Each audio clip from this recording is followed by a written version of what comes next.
Hello.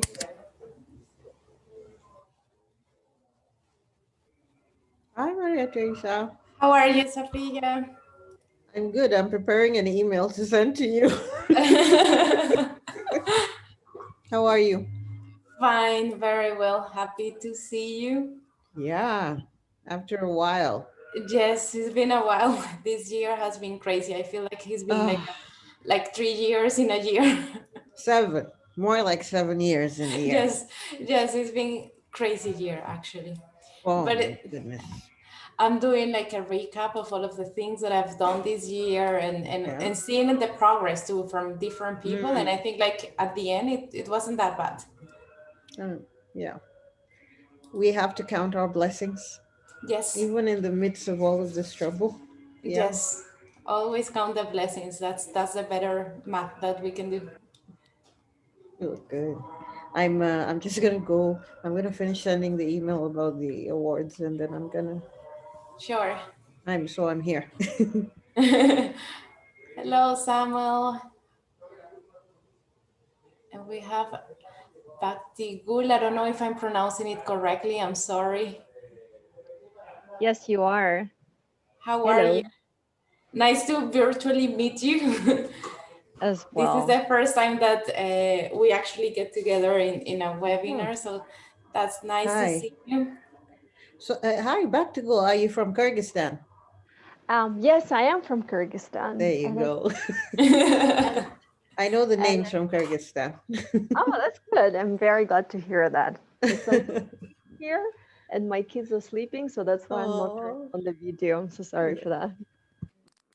I don't know if, okay. I'm trying to put my camera that doesn't look like super dark, but it's because I have the light in the dark in the back that maybe if I change them.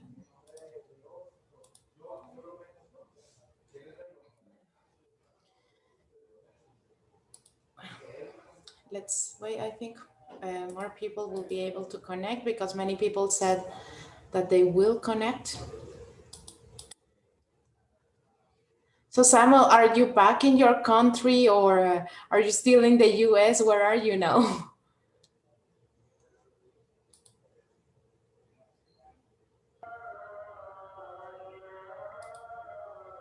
Samuel, you're muted. Can you hear me? Yes, now we can hear you. Okay, I was saying that I'm in Juba in South Sudan. Oh, Oh, nice. So you went back. Yes, I went back. finally. How was the travel back? But then it's worse than being in the US because here we are not allowed to go out. We're not Yeah. allowed to go anywhere to talk to people. So we're just in the camp. Hmm. Okay. So, Well, but at least you have access to your computer now, right? yes, at least that. Yeah, Yeah. Always looking for the bright side. And Yep. hello, yeah, Nicole. You're also here. Yes, that's the hello. positive side. Yes, but I'm glad to see you. At least you are home now. Like you Yes, are. yes, yes, yes, thanks.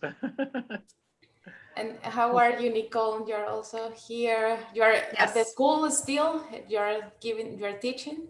yes, I'm still in Costa Rica. My last day for vacation will be this Friday, and then Okay. I'll make the big move to San Jose. Just I'm not leaving the country, so we're trying to have a change of scenery. But in COVID time, it's a huge move, I think. It is a huge move. So yeah, so we'll go to the cold San Jose right now. That's nice. And I see Vina is also here. How are you, Vina? I am good. How are you? Fine, thank you. And like, I'm really happy to see you. Like, I was thinking, when was the last time that we had a meeting like this? And I think it was like when COVID just started that we. I know Hi, it's Vina. I'm hi. I'm still at work, so I'm just trying to. I wanted to know what is happening with the meeting, so I thought, okay, I'll jump in. Yes, I think I'm s- I'm I'm sorry. waiting. I'm not allowed to go out without a mask. I forgot. Okay, okay. I'm waiting for some more students to connect because the majority said that they will. So let's wait like 2 more minutes. And if not, I will start with you. Like, but just 2 more minutes because I know with the time difference now, many of you move. I know Patryush is now in India, Rishti is now in India. Last time we met, they were here in Costa Rica, so they're still different. I don't know, we have, besides Bhakti Gul, we have 2 more students who joined the program this year.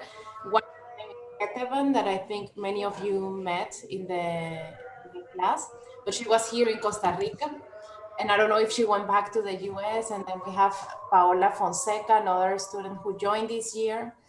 And she's here in Costa Rica, but I don't know if she has work. So it's always guessing.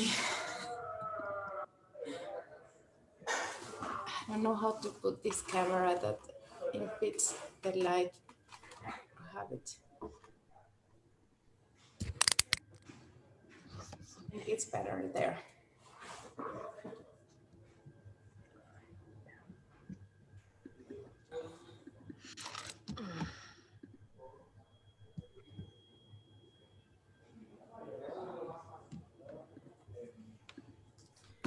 Okay, so.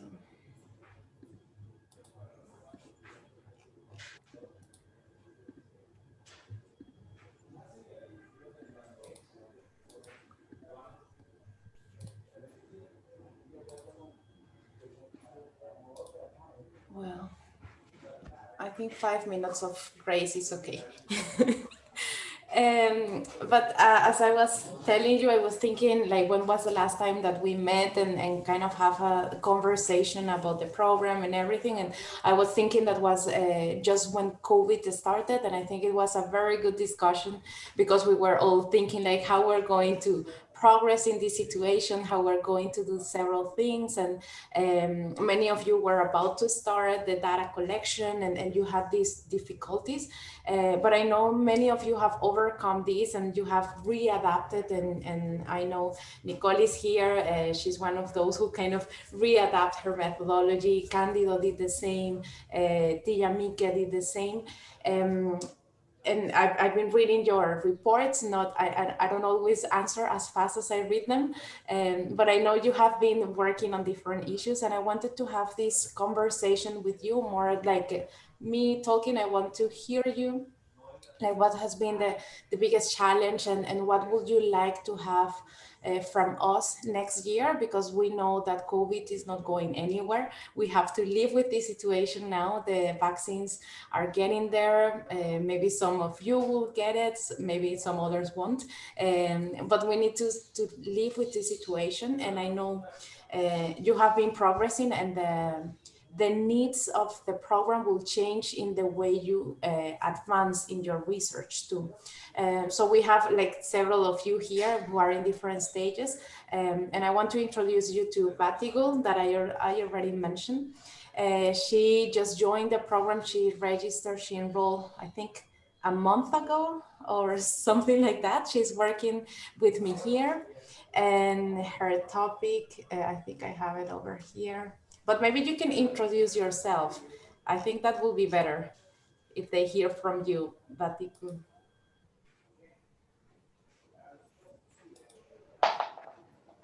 Good evening or good morning to all of you. It's 10 p.m. in Kyrgyzstan. I am currently working online from Kyrgyzstan, but I'm employed with UNHCR mission in Iraq, in the north of Iraq, where I'm in charge of the IDP portfolio and response. So I've been working online since July, but was stuck in Iraq for a while. So I'm continuing to work with UNHCR, but I'm also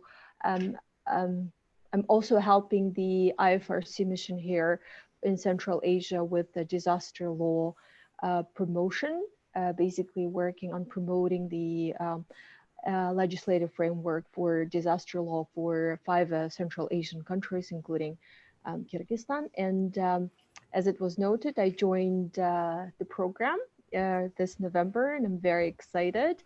I have not figured out how this will evolve, but nevertheless, I've read a lot already. And as you have actually pointed out, I think it's how well we and how fast we progress with our research.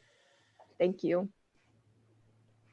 Thank you for the introduction. And yes, well, that was one of the reasons why I also wanted to do this webinar. I think it's nice when you get to know each other. Okay, Felipe is connecting, because I know some of you, like, or all of you, I don't know if like how many are in that group, but you just joined the WhatsApp group that you have, and sometimes people ask me things about the things that you're commenting there, and one of the issues that happened when we did the webinars with Felipe and Patrice and those who already passed the candidacy examination, some others were confused, like, do I have to attend? I know it was a lot of misunderstandings there. But I think it's nice when we have these type of conversations. So hello, Felipe. Welcome to the conversation.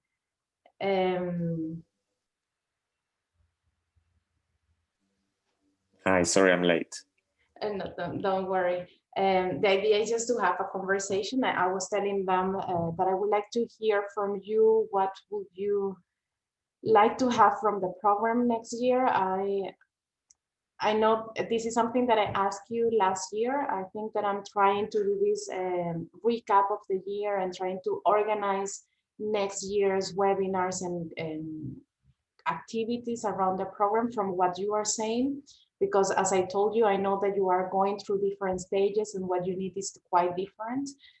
So I will just like to hear you. I think, I don't know if you would like to, if you already had something in mind. Yes, I think I already had something in mind, so go ahead. Hi. So I had two questions, actually. Yes. So my first question is, in light of COVID and all the disruption, are there any, will our timelines be changed or adapted because of the effects of the pandemic? And second one would be, when is the next candidacy exam? Because as you said, we're at different levels. So I'm not sure whether I'm at the 1.5 year, like when the 1.5 year would be for me, something like that. Thank you. Okay. First question about the timelines. We at the beginning decided not to change the timelines for anyone because the majority of you are doing a 4-year program. So, and you are in different stages. Some of you have required more time and you have like individually send emails, and we are considering that at the individual level, depending on where you are and what stage. So the timelines, like the general rule is that they stay as they are. And if you need an extra time, if something happened, like if you, for your specific condition, for your research, you need more time, then you let us know. And we tend to give like 3 months or 6 months, depending on the situation. But that's individual basis. In terms of the candidacy, it's also on individual basis. What has happened right now, and be nice in this situation, is that because the COVID's changed the whole working methods of everybody, people has been slower in answering our emails, and the procedures has been taking longer.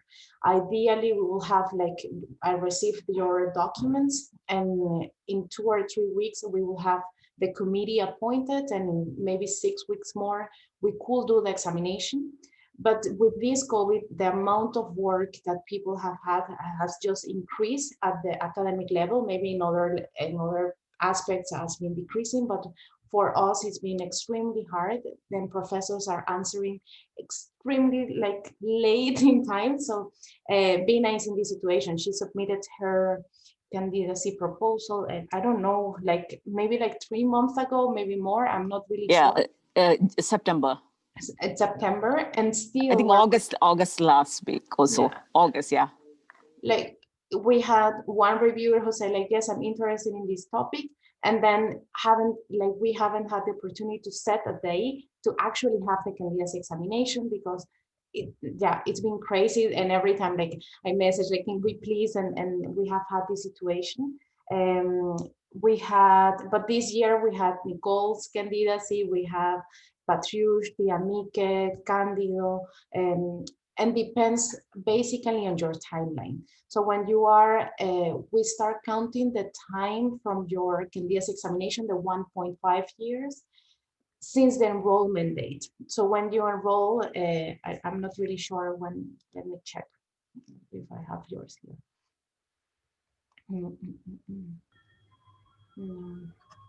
Do you remember your enrollment So date? yeah, this is extremely useful. I think it was sometime in January, Okay. you know, when I received, but by the time all the processes and so on had gone through and I was able, it was almost like June.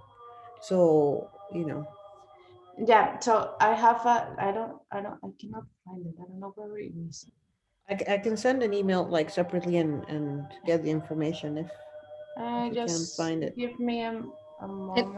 If I could just cut in while Yes. Teresa is looking. Sophia, what my suggestion is that whatever your timeline is, just to kind of back that up, maybe like 3 months and prepare for that, because that's kind of what's happening to Bina happened to me too. Of course, mine was right at the beginning of COVID. So I submitted my proposal like in beginning of March, and I was told kind of what Maria Teresa said, oh, you know, it takes 2 to 3 weeks to form your committee. And so, and even my supervisor's like, yeah, you know, it'll be probably beginning of May or, you know, and I was like, oh, perfect, you know, but I didn't get it until the middle of June. And of course, that was right at the beginning. I think now people are a little bit more into getting into a routine, into a groove, but it's still, I mean, so many of us have so many more responsibilities now being virtual. So whatever your timeline is, kind of back that up, and that way you'll be sure that you kind of finish everything on time. Thanks, Nicole.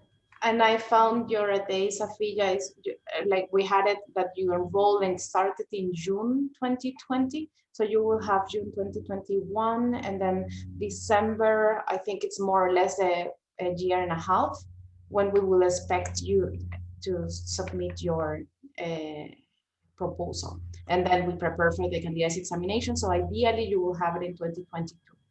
And this is something that maybe some of you already know because you have received an email from me saying you already have a year in the program, you are about to accomplish year and a half, because this is something that I kind of schedule to send you kind of these friend reminders or early warning alerts, so you know more about your progress, because I know that sometimes you just miss or you just lose track of the time that you have invested in the doctorate, because it's a lot of time.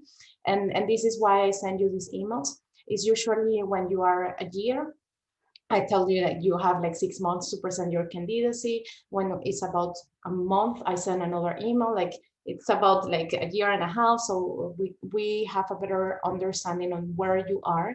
And that also gives you the possibility to say like, I do need more time. I need like 3 months or 6 months, like it depends.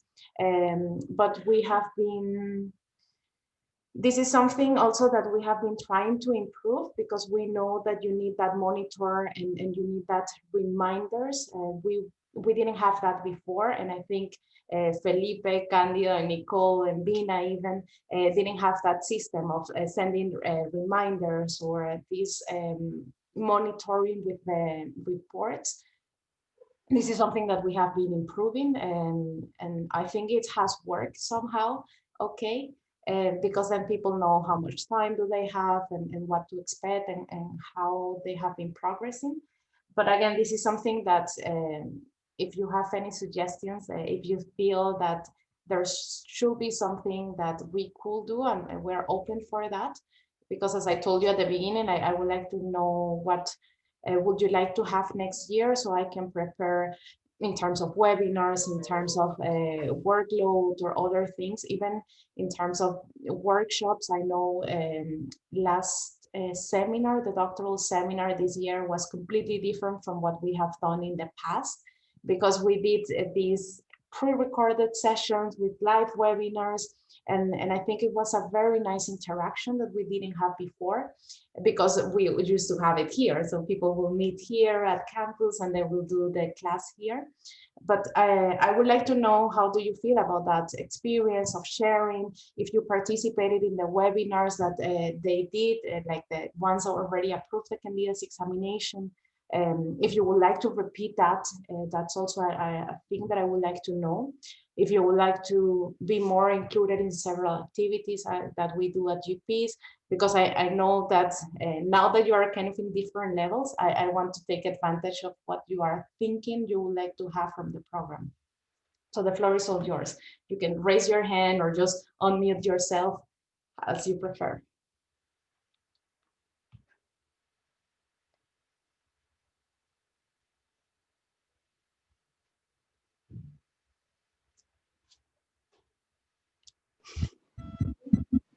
Can I ask a question? Yes. I was just wondering, because I joined quite recently in November, and there are a number of seminars and number of workshops, or I mean online webinars that are posted in 2020. Am I supposed to take them, or am I supposed to take others in 2021? So I'm not sure what is the requirement in that regard. Thank you. Okay, thank you for that question. Ideally, we do one webinar per month, and that's why you have the whole list of different webinars. And we record them because not always people can join or participate. And then we post it then, and people can re-watch it or participate in that. For you, you have access to all of them. If you are interested in one of them, you can watch that one. But from now on, we expect you to participate in the next one. So in 2021, we expect you to participate, and the same is for the others. But the others are for you to just have the record, and if you would like to have access to one of them, then you can have access to those.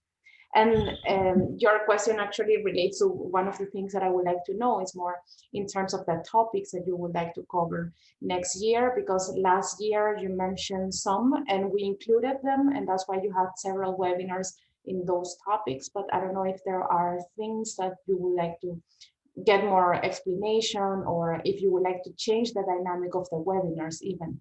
I don't know if you would like to use those webinars more to have this interactive conversation, or I would like to know more about what do you think we could do with those webinars, these monthly webinars.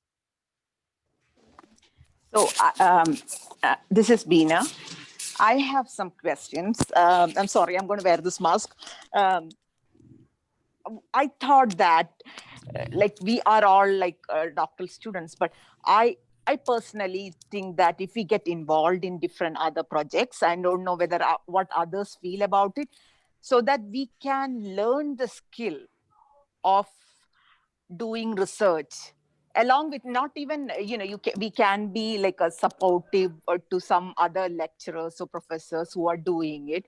So we can be part of it. So we know how to write, how to get involved, and what is the process. So that's kind of a learning experiences for us.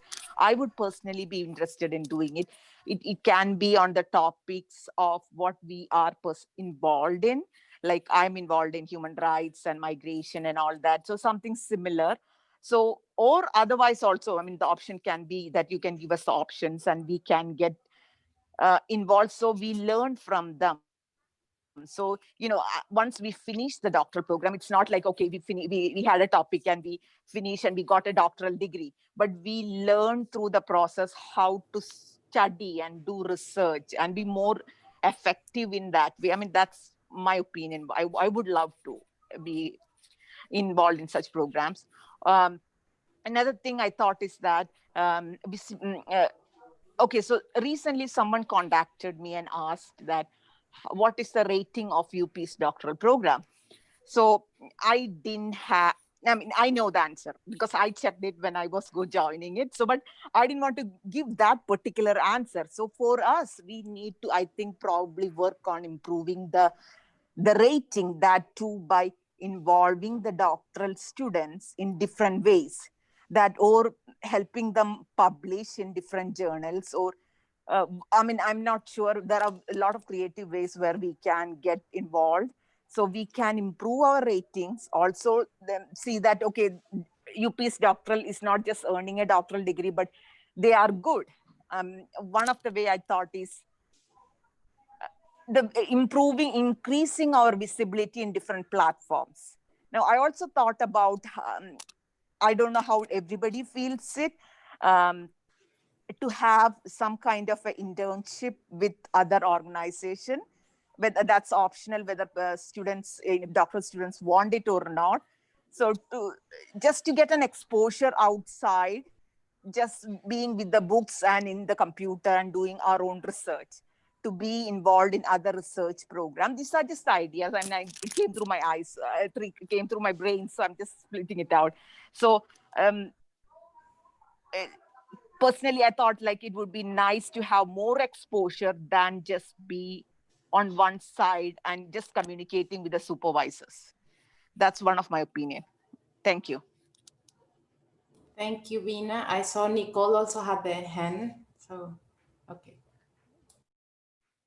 Yeah, one of the things I was also thinking about is having maybe not every month, but maybe every other month, kind of something similar to what we're doing here. It's like a social hour, so to speak, just kind of a support thing. What is everyone up to, and maybe in that particular time, maybe like one person could kind of highlight what they're doing, and then kind of offshooting from that, because I do think, especially kind of like what Bina was saying, in that during these times, I think one of the main things that I'm feeling is isolated. And, you know, I'm not on UP's campus. I'm not, you know, going to professional conferences anymore. Everything is virtual, and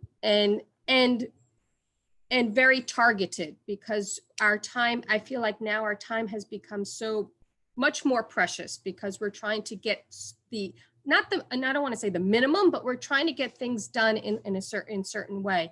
And having an opportunity like what we're having here, in just saying, all right, you know, this is a way, an outlet for us to kind of talk and you know, and kind of build community. That's one of the things I was thinking of, to utilize this particular time. Thank you for that. Any other comment? Yes. Go ahead, Felipe. I also wanted to suggest that as UPs, we create a structure where the PhD students take part in the different conferences, seminars, workshops that are being organized across the world. As everything is virtual now, rather than each of us trying to find opportunities to present our research or to connect to other researchers, the university could have this mechanism where as a group, we take part in these events, and then internally we can decide who is the researcher or the researchers who have the topic that is more relevant for the type of event.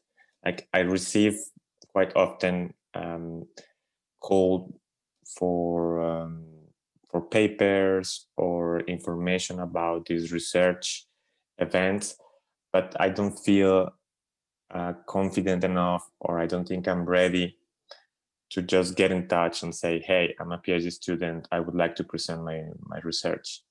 But if UPs can do that on our behalf, that will raise visibility, that will allow us to present our research and connect to other researchers in the world. I completely agree with Felipe. It's a great suggestion. Like Felipe said, that we don't, like I have so many ideas in my head and I probably can do a good work, but I don't know how. I would love to have some support done. so it can be done in a way, someone to be there to kind of give a support guidance and like what conference or seminar to present and all. It's a great point what Felipe said. I would really love that UPS does that. Thank you. Thank you. I know, but Bhaktigul, you have your hand raised, so. Yeah, I think I would echo Felipe in a sense that we would very much benefit from the opportunity of publishing bits and pieces of our research at different stages, and in that way contribute to the scientific work of the UPS.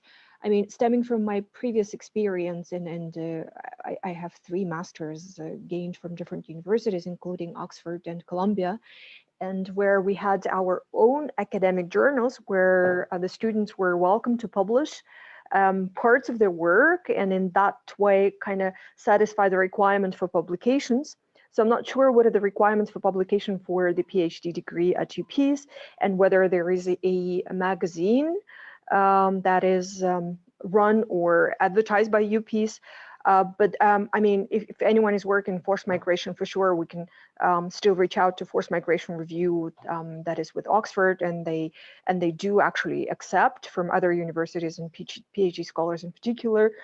But again, as Felipe has noted, it would be very good if UPS had anything to be arranged, or whatever proposals you might consider reaching out to other academic journals where we could actually publish. Thank you.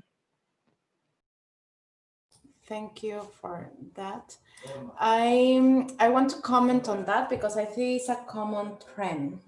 So first thing, I will start with Bhaktigul comment, because one of the requirements that we implemented since 2018 was to have at least one publication in a peer-reviewed journal and at least a participation in one academic event.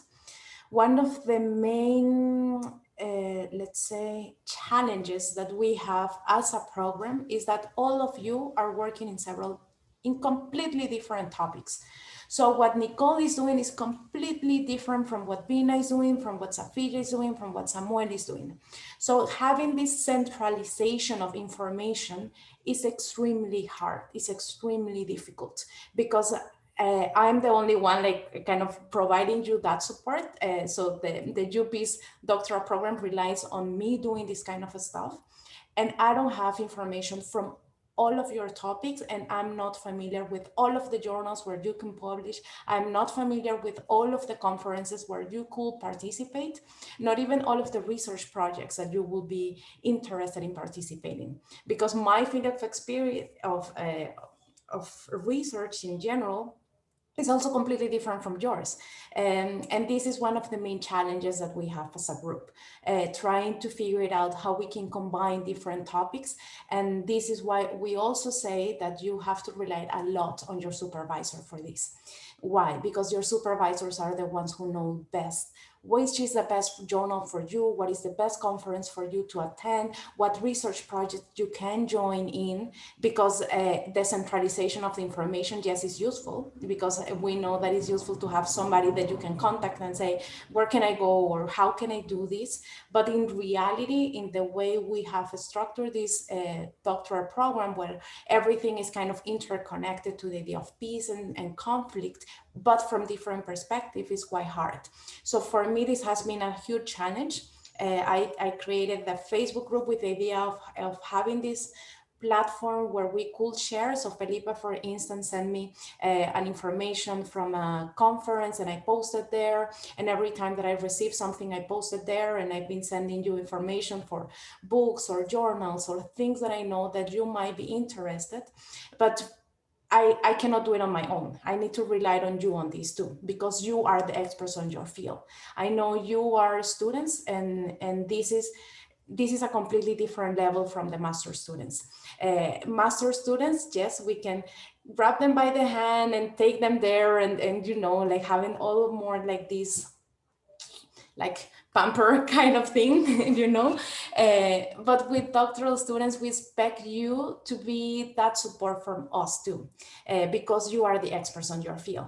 So if you, like Felipe was saying, and Bina too, if you already know there is a call, for instance, in your field, that you say that there is a research project or there is a funds or grant that you would like to apply and you need the support, we want you to tell us. And for instance, if you say, Felipe, I found something on agro tourism and education, and we want to mix that and present a research proposal for this grant, you can contact first Olivia, that is your supervisor, and we can put you in contact maybe with Nicole or Candido, who are working on education, and create that. But this is one of the main challenges that we have. We want you to tell, like, this is what I'm doing in my field, and this is where I need the support, because we cannot know all of the things in the specific field that you have. What are the challenges that you are facing? So in this, I will ask you just to have this kind of more a relationship where you know where you need the support and where we can actually provide, because this is one of the main challenges, as I've been telling you. Maria Teresa, about the point about relying more on the supervisors.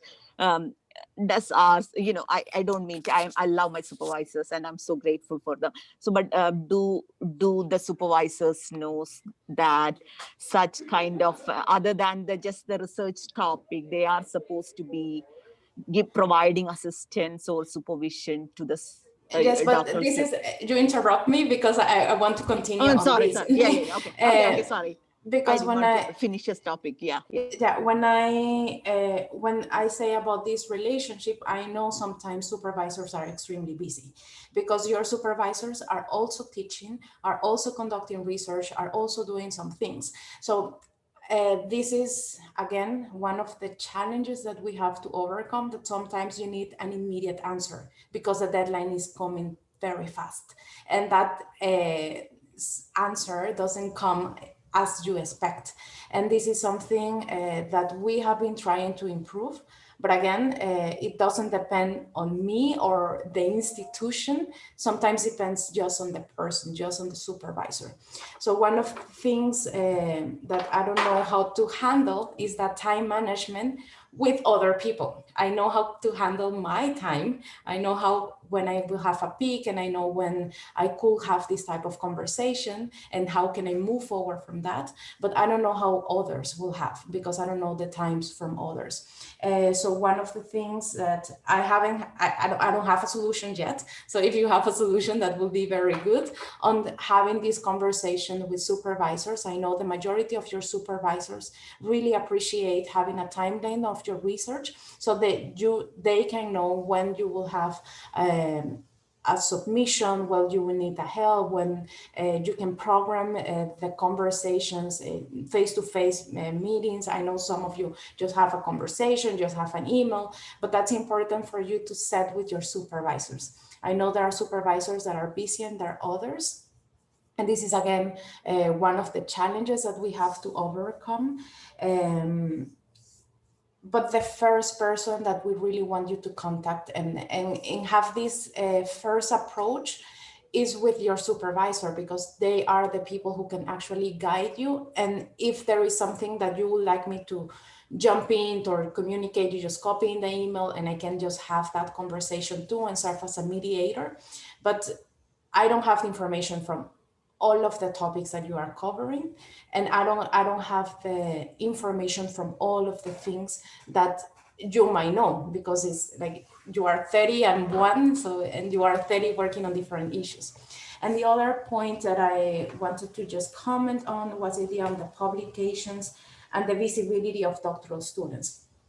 So right now at UPeace, we are thinking on how to relaunch a review, that is the Peace and Conflict Review. This is a peer review journal, and the idea is just to relaunch that. It's been taking longer than what we expected, but that will be an option. As soon as it's ready, I will let you know. So this is something that you could use to publish your ideas.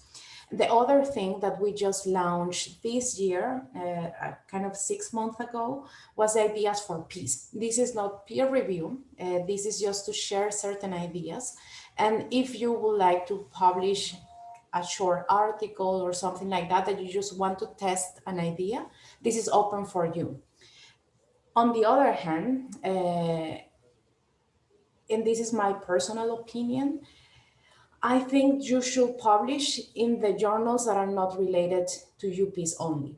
Why? Because this tries and challenges your research in the field and with the experts that you need to be tried.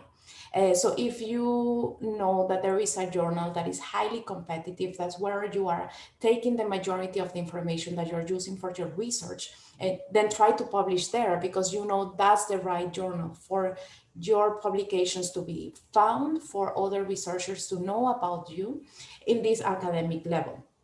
And this is something that you know, because when you go to your bibliography, you see which are the journals that you're using the most, what are the ones that you are getting information from. The other part for visibility of doctoral students, and this is something that I've been thinking a lot with, because when we changed to the online, we figured out that we could do several things and to increase the visibility. And one of the trials was the webinars that we did. That was a first attempt to see, let's see how it goes. Let's see how many people connect, how many people register, how many people then watch the videos and participate in that conversation. And I think that could be a good way to increase your visibility, because right now visibility, I feel that is more attached to what you can find online.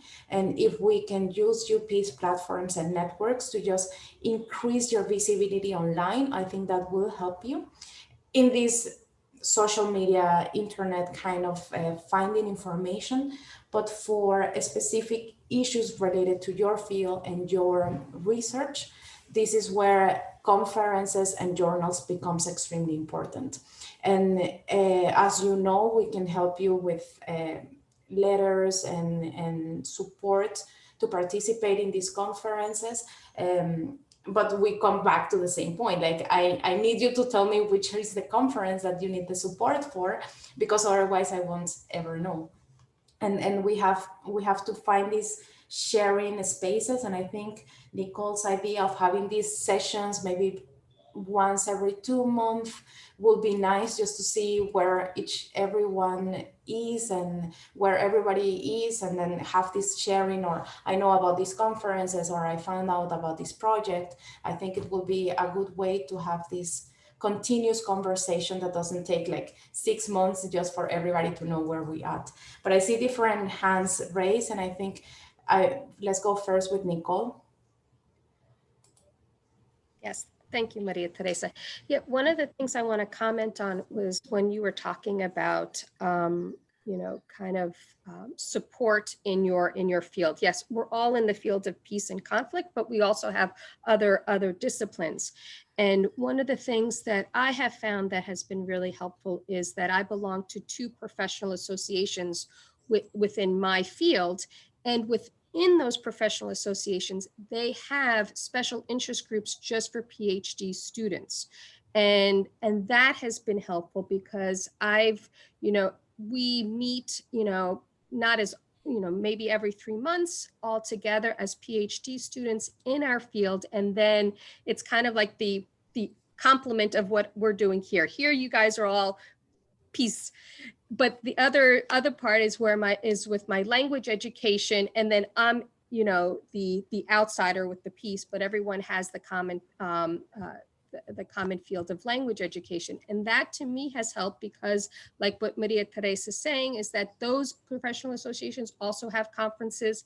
They'll also have other types of webinars and things like that will also kind of complement here. So that's one of the I guess advice I give to some of you, is that, seek out a professional association associated with your kind of other discipline. And that kind of would be a good complement. Thank you. Then Safiya, you also had your hand. Yes, thank you, Maria Therese. I was just listing down as we were talking, and I think I have some suggestions. So first of all, in terms of topics, I think a useful topic would be, at least for me, more of data analysis. So if we have that goes like yeah, data analysis of both kinds, I think that would be useful for us in terms of topics. In terms of, yeah, and another thing is if we could get some kind of tour of the UPeace library, because the first time I got the message on the library, I mean, it was very nice, but when I looked at it, it was a bit complicated. So I kind of backed away from it real fast and just decided to just search for resources online. So if we could have some kind of walkthrough how to use, like, you know, someone taking us through that live, that might be helpful. And some of the things we are difficult to find, we might find it. Then in terms of opportunities, I think that what we could do is and we can decide if we want it like in the more formal space of our classroom, or we want it on just another outside, I mean, it could be Google, whatever, is each and every one of us assigned to different kinds of platforms. Why don't we post all these opportunities, even if they're not related to us? You know, I might find something about, I don't know, agriculture. I just copy and paste. That's all. Copy and paste on that whiteboard. So, you know, and then we can always go there and check, oh, is this applicable for me? Is this a good one? Because if some of us are receiving that information, we might as well put it in one place, and it could be useful. Sorry, I'm looking at you. It could be useful to someone else. So we can decide whether it's in the classroom or it's much easier like Google document and just add it there. That's one. Three. Then in terms of visibility, and I really agree with what Bina said about our rating and you know how we are seen externally. Because my organization, where I work, is a peace building organization through and through. So one of the things that we do is get involved in different alliances. And I don't know how UPeace, you know, I don't know whether this is a higher level thing or us as a program could do it. But for example, just last week, I spoke at the PeaceCon conference, PeaceCon 2020. It's a big deal. It's by Alliance for Peace Building. So you think about those people, think about Plus Peace, that's another organization, United States Institutes of Peace. Like, what are we doing to get engaged with those kinds of networks to help us get the visibility we need? So it's even both on UPeace level and us as a program level. And if you want like more information about those ones, I'm happy to share, because like I said, this is, you know, we're really into those ones. Then, I mean, related to that is my organization, for example, has an institute arm. And we engage with PhD students. They come for research, short-term research. Some of them do it remotely. So, you know, for me, it's even more of a question. How can organizations like us work with the program? And if anyone's interested, it could be Generations for Peace, the big organization, the international organization, and even my organization, which is local in Nigeria. So happy to have those conversations to help us kind of taste, lack of any other word, taste what is out there. So it's not just, you know, I'm practitioner champion. So it's not just reading, as Bina said, it's other things as well. Thank you. Thank you. And Batigul, you already have your hand. Yeah, I was going through the website and I found that there is a journal run by the Africa Peace and Conflict program at UPeace. So I was wondering if that is still working, and then we could maybe start more of a compendium of our research. This is what I proposed. Regards to Peace and Conflict Review Journal is supposed to be launched. So just wanted to ask that. Thank you. Yes, that journal, I believe it is working. It is led by our peers in Africa. So here in the headquarters, we don't really have the control or the monitoring of that publication. But yes, you can always contact them. I think Samuel Ebusi is the one leading that journal, or I think that's a person that is in charge of at least monitoring it. But yes, that's a journal that I think it's going on. But as I told you, it's not the one that I have more information about, because it's not here in the headquarters, but in our office in Addis Ababa. Yes, Nicole, you also had your hand, or is an old hand? Yeah, no, Okay. it's a new hand.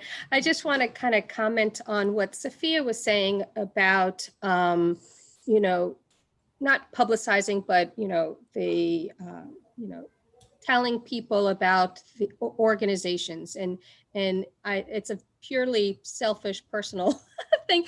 I'm like, next year I planning on going on sabbatical, and you know, and so I felt like it would have been nice if I had some type of a department or something to go to at UPeace. I know that they have something for master's program, but they don't, but not really for doctorate. And so what I had to do is I cold emailed people, you know, universities saying, hey, you know, this is, I am, you know, and of course I'm at an older, mature age where a lot of other kind of internship things, they're looking for more younger professionals and things like that. And so I had to do that initiative saying, okay, this is, you know, I had to look at university websites, seeing if they had something, and then explaining myself. But if we had some type of depository where, like what say Sophia is saying, and maybe her organization welcomes certain people at certain times of years, and then there was some place that someone could go to, you know, because I feel like my field of peace is new to me. I've been a classroom teacher for many years, but so I don't have those connections, so to say, in the field of peace. And if there was some type of you know, database or something like that that we can go to gain experience, that would be really helpful. Okay. I have a question if nobody Yes. has. Okay, so I have two questions. One is, do the PhD students get opportunity to teach in UPeace? Another one is that I don't know whether there is any platform in UPeace where all the UPeace doctoral students are together. I'm not in one, so I don't know about it. So that would be a good way of, you know, getting our frustrations out, having great ideas, sharing, you know, being supportive. That will be, there are a lot of social media platforms. If we don't have, we can create one. And I don't know, I'm not in any of it. So I just thought I'll thank you. That's all. That's two questions. Okay, for the platforms, I think you all are in the classroom in Moodle, and we have set different forum discussions for each webinar, and I think one is like open for everything. So you should be there. I'm pretty sure that you are there because you have been participating in the webinars, but I can double check. So that's one of the platforms that we can use to actually share information, is in Moodle in the classroom where all of you are. Another platform that we already have, and I think this is, I don't know how many of you are there, is a Facebook group. It's a closed Facebook group for doctoral students, also for sharing information. So that's another platform. I know that some of you also have the WhatsApp group, and that's another platform that you have. So I know there are several different channels to actually communicate. And I will follow Nicole's suggestion to have every 2 months a webinar like this, where we talk and we kind of just speak more like an open conversation. I think that's a great idea, just to have another kind of layer of connection and networking. So I think that will be possible. And I forgot your first question, Vina. Teaching. Teaching, yes, it is possible to teach at UPeace. Usually the students who are based here are the ones we consider for teaching. So Fish and Fee or DJ, Tia Mike, Patriush, Fereshta, they have been involved in different teaching assistant capacities. They have been helping us with different classes. This is the first year that we have this virtual hybrid model. So we can start thinking about hybrid ways of actually including you in teaching classes. This will be a challenge because we haven't done that before. So I know that we could do it. When I did the PhD and my other friend did it, when we were in the last year, because this is when we actually had a proper material that we could have a class on that, we offer each of us optional classes on our topic from one class, one credit, and that's an option for you too. So, but this is again, once you are later on, like you already have more of your research developed, and it helps you to actually land your ideas to say, okay, this is what I can share, and this is how I can share it. Sorry, I have a truck.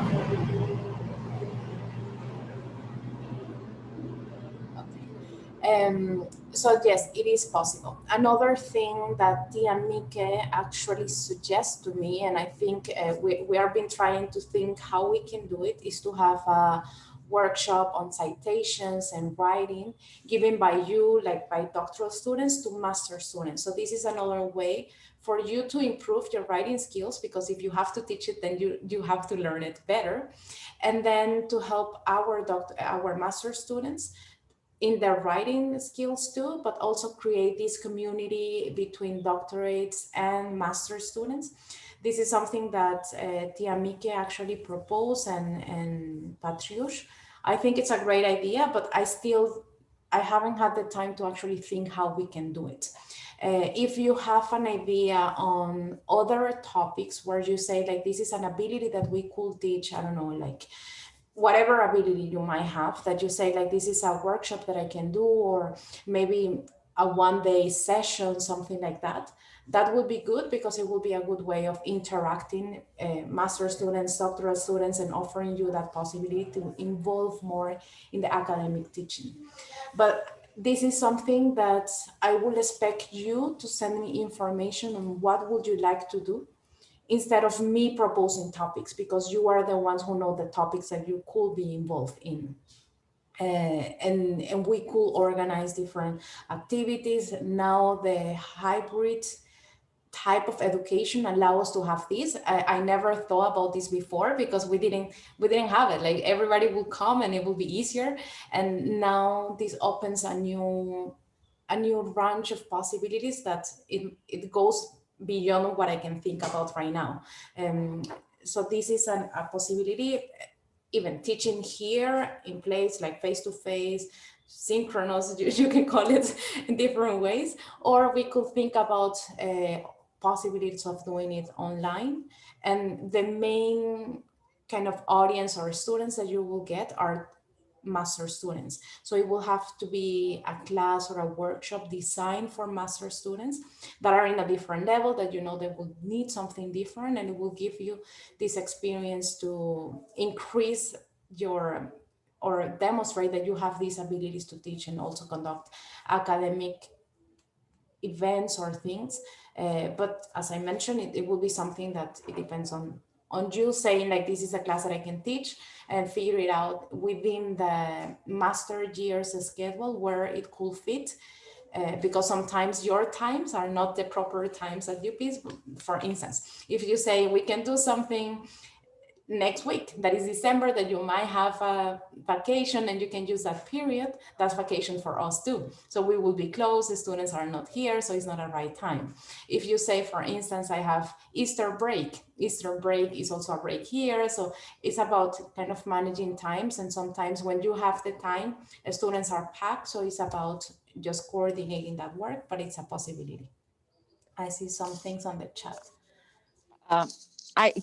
Maria Teresa, I have one question on that regard. You know, it's also possible that some of the professors need assistance or have need to assist them in teaching something. So that can also be done. Just my opinion that, you know, in way to, so we learn from them also. We have some guidance. It's just not all us in the beginning.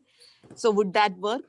Yeah, for teaching assistants, we have it basically in three big classes that we have here at UPeace. One is the Peace and Conflict Studies, the Foundations on Peace and Conflict. And usually the doctoral students help you with that. They take over one seminar, and that's kind of the TA one of the ones that we have. The other one is the UN class. We have, again, for master students, one big class for about all of the UN. This year it changed a lot because we have to readapt, but that's another big class where we also need teacher assistants. And the third class is a specific class from the IPS department that is on tools for conflict transformation and resolution. And we take usually our doctoral students also to help you with that one. Those are the three main classes that are already established at UPeace where we need that assistance. For other classes, it depends completely on the professor. It depends completely on the methodology that they will have to implement in their class. So if there is a class that is taught by a resident faculty, then try to contact that resident faculty. And I want to make clear this distinction between resident faculty and visiting professors, because visiting professors already have their methodology and they usually don't need a TA. In case they need it, then they will let us know. And this is the case for tools for conflict transformation and resolution. This is taught by Balázs Kovac, and he is an UPeace alumni. He was a professor, resident professor. He continues to cooperate with us. And he is one of those who says like, I need a TA. But for the rest, I really suggest you to just speak directly to the faculty for the class that you would like to kind of TA. I know Olivia does this with different classes that she teaches. If you would like to TA with me, it would be a possibility, but none of you is working actually one of the topics that I'm teaching. But if you would like to, it's a possibility. Yes, Afia, you have your hand. Yeah, sorry. I just wanted to say that my supervisor had me actually featured on one of her sessions. So it is, I mean, it's not a TA role, but she actually had me, I spoke about our experience and something. So maybe our supervisor, our supervisors could help with that. She actually wanted me to feature in 2 classes, but I could only do 1. So that's a possibility too.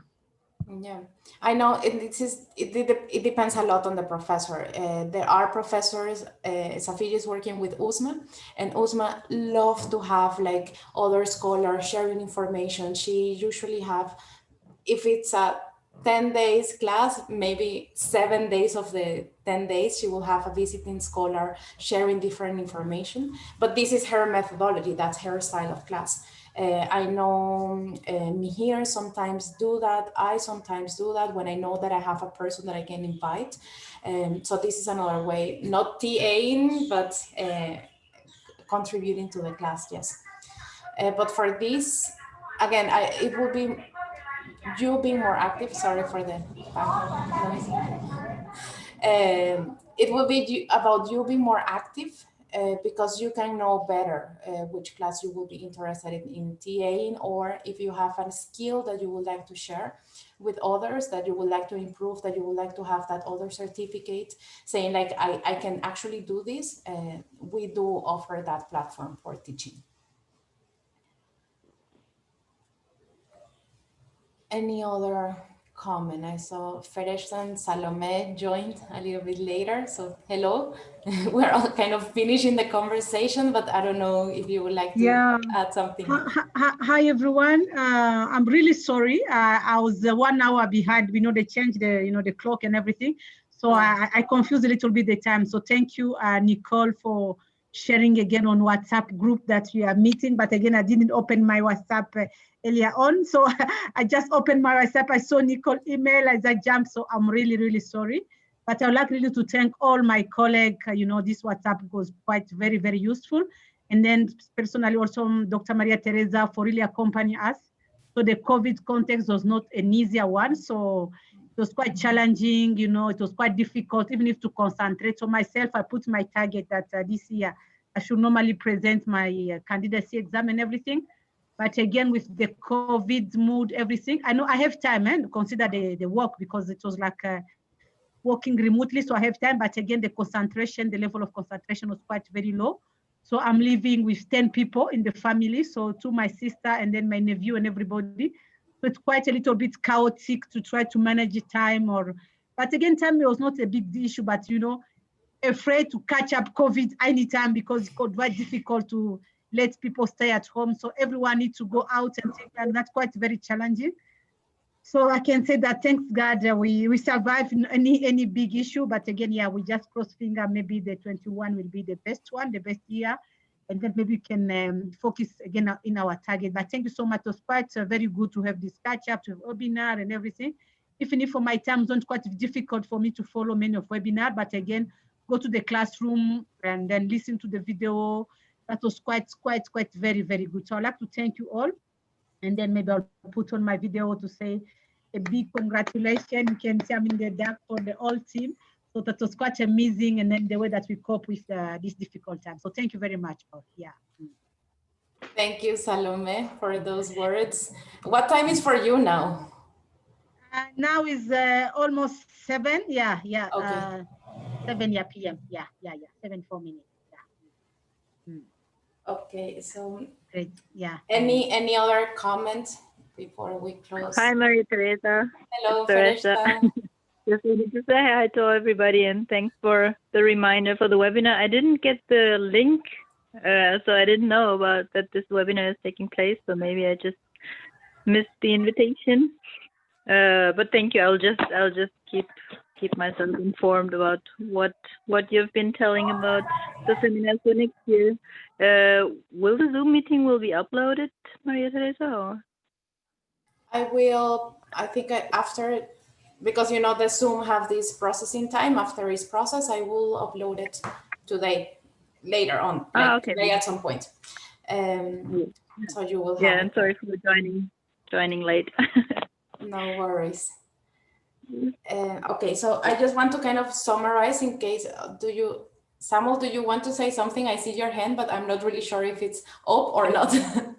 Yes, I want to say something. Okay, go. I'm using a telephone, so it's a bit difficult to manipulate some of the knots here. Yes, sorry, Maris. We have a situation here. Maybe it's something I'll have to discuss with the supervisor, but it is related to COVID and work. For instance, I had told myself that I would do face-to-face interviews, and everything was looking up to be fine. But now there are so many restrictions. We, first of all, as people working here, we are protected by our community. I work for the UN. We are not allowed to go out of the campus where we live. And if you have to go out, there's a specific place you can go to, which is like a shop determined by the office. And because they have so many cases of people who have the virus, but who are not aware, they get aware only on the day they have to do a PCR test to travel. Then they can't travel any longer. So this makes it difficult. Of course, I don't know how 2021 will look like. Hopefully, with vaccinations around, perhaps people will be free to move. So that's one problem, and it makes it even more difficult because we are not allowed to meet the nationals. So it's I don't know. I'm just like concerned. If I have to do these interviews, would I just be limited to phone conversations? And I know that would, of course, mean some other things, but it's something I thought I could bring up to you. Thank you. Thank you. Yes, that's a problem that Nicole, Fereshta, Felipe are actually facing right now. They have been changing their whole methodology, even Candido, who connected and disconnect.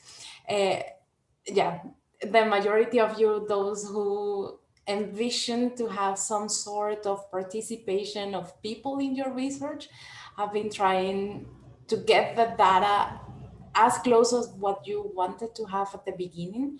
I think each of them has found a different solution that is suitable for their research. So if you would like to, I think it would be nice to to talk to them and see their experiences, because all of them adapted their methodology to something different. And of course, talk to your supervisor. I think the majority at the end are doing this kind of online modality, recording sometimes it's on the phone. It depends. I know DJ is not connected here, but he is in Cameroon collecting data right now. So you could also talk to him because I know it's kind of a similar environment when you need more the face-to-face kind of conversation, depending on the culture that you are researching. This idea of closeness is more important than for other cultures. So you can take, I think, their examples will be useful for you. And of course, talking with your supervisor, but this is one of the main challenges that all of you are facing right now with rethinking your methodology and rethinking your project based on these conditions that we have now of social distances, limitations on the country, traveling, all of these problems related to COVID. But I highly, highly recommend you to speak to them because they have been solving the situation and they have been gathering data for their research, so they can give you a more up-to-date type of conversation and information. Okay, thank you. Yes, Atilla. Is it possible to have like a database of all the doctoral students and, you know, just their UP's emails? Because every day I'm meeting new people. So it would really be nice if we had just like a list and we knew Yes. our community. Yeah. In the UP's website, when you go to the doctorate, there is a list of current students and topics. And then you have all of the names and all of the topics. And when you go to your UP's account, when you click on the two for the email and you type the name of the person, then you will have the full address. But all of the addresses for all of our doctoral students is the initial of the first name, the last name, at doctorate.ups.org. So if you follow that structure for people in general, if you have the initial of the name and the last name, then you can have the rest of the email. But you also have it on the email platform. So when you log in into your email on the two, you just add the name and you will find the right email. And you have all of the names in our website. So you can double check that the names are okay. So that's the way you can find all of that info. Can I ask a last question? Yes, and so then sorry. No, okay, so I'm not hurrying you and I'm not making you stress, but do you, my life last 3 months has been like, oh, it could be the exam anytime. So I have not been relaxing. So do you think maybe in a month or two, so I can just relax a bit and say, oh, I have some times, you know, to yeah, I think ideally, I hope that's my goal to have it in mid-January. That's my goal. That's what I'm pushing for. Thank you. Okay, but understood. Not before mid-January. I'm pretty sure it won't before. It will be maybe mid-January, first week February, but I'm planning mid-January. Let's see if it happens. Thank you very much. Appreciate it. Nicole. Yes, I just want to kind of follow up with what Samuel was saying, and that may be a good topic for our first kind of webinar is kind of adapting with COVID with our methodology. Because one of the things I was thinking of as I'm still in the process of data collection, but in my head is like, all right, how much do I, you know, confront the elephant in the room or ignore the elephant in the room? Like, do I, in my writing process, am I supposed to talk about what I had planned to do and how COVID changed? And, you know, or am I just say, hey, you know what, that's been there, you know, I don't want to have that as taking over my dissertation. And so having kind of maybe an open discussion about that, because that's, you know, I've been fortunate in that I have adapted, but I also know that when I originally wrote my proposal, COVID was nowhere in my radar. And so as an academic, as a researcher, as a writer, how much am I supposed to, you know, talk about that, you know, or is that one of those things that someone's going to see my dissertation, see the year, I'm like, oh yeah, that was that COVID year. And so I don't have to have to talk about it. So that's, I don't know. I was just kind of me being silly, I guess, but I don't know. But I think it's nice. I think we can start with that first webinar in January, the big elephant on the room. And then, because you pose it in a very nice way. And this is, I think this is a researcher decision that you have to take, and you have to consider all of the different variables. And if we do it as a conversation, I think it will be very nice. So thank you for the suggestion for the name of the webinar, the big elephant in the room. Okay, so, but I don't want to take longer because I know it's late for some of you, lunchtime, later time, like other meetings and other commitments. But I want to thank you for all of the things you mentioned. I for sure, because this is something that I can guarantee that we can do, is just to have this type of conversations every 2 months. It will be easier for me just to plan it ahead and have it to change a little bit the dynamic of the webinars too. I'm taking note of the seminars and TA opportunities and how we can increase that, how we can improve the sharing of information from what you are doing and the transferences of those skills that you already have to at least master students here. That's something that I will consider how to do it. This is something that I need to think about and plan very well and talk to the head of the departments. This is something that will take maybe a little bit of time. It's not something that I can just say that we will have it January done, but it's something that I will start working for sure. I think it's important, and it will be a great forum of creating this community that you all need. So that's something that I'm taking note of, and we'll work on that. Then for the UPs and networks on peace, we at UPs already have like tons of MOUs, like memorandum of understanding signed with different organizations and different universities. So I will ask the person who is in charge of that to see if there is a contact person and try to create these linkages for you to know where we are and where and who could you contact in certain organizations. I think that's also great, and it will help you to increase this visibility, to know where to publish, to know more about the bigger UPs that is not the online one that we are seeing. So I will also work on that. I think it's a great suggestion, and it's something doable. Again, it will take time. It's not something that I will have in January, but it's something that I can work on. So I'm for sure taking note on that. For the topics, I just wrote that you would like to have more on adapting the methodology for COVID, something on data analysis, the library that Safiya mentioned. And I wrote from your conversations about finding research stay and this interaction with other universities. I did a class with the German Cooperation, and I'm doing another one with the German Cooperation. So I could have a webinar on finding opportunities in Germany. I know they have different things, and this is a knowledge that I have that I can share with you. So this could be a topic for another webinar, so you can find out where in this huge network of universities and things find information and at least apply to certain things. So this is something that for sure I can do in terms of the topics for other webinars. And I think that's kind of half of the year plan for webinars, because if we have one webinar, then a conversation, another webinar, another conversation is kind of half of the year. So you already have an idea of what we can expect or what we can have for that.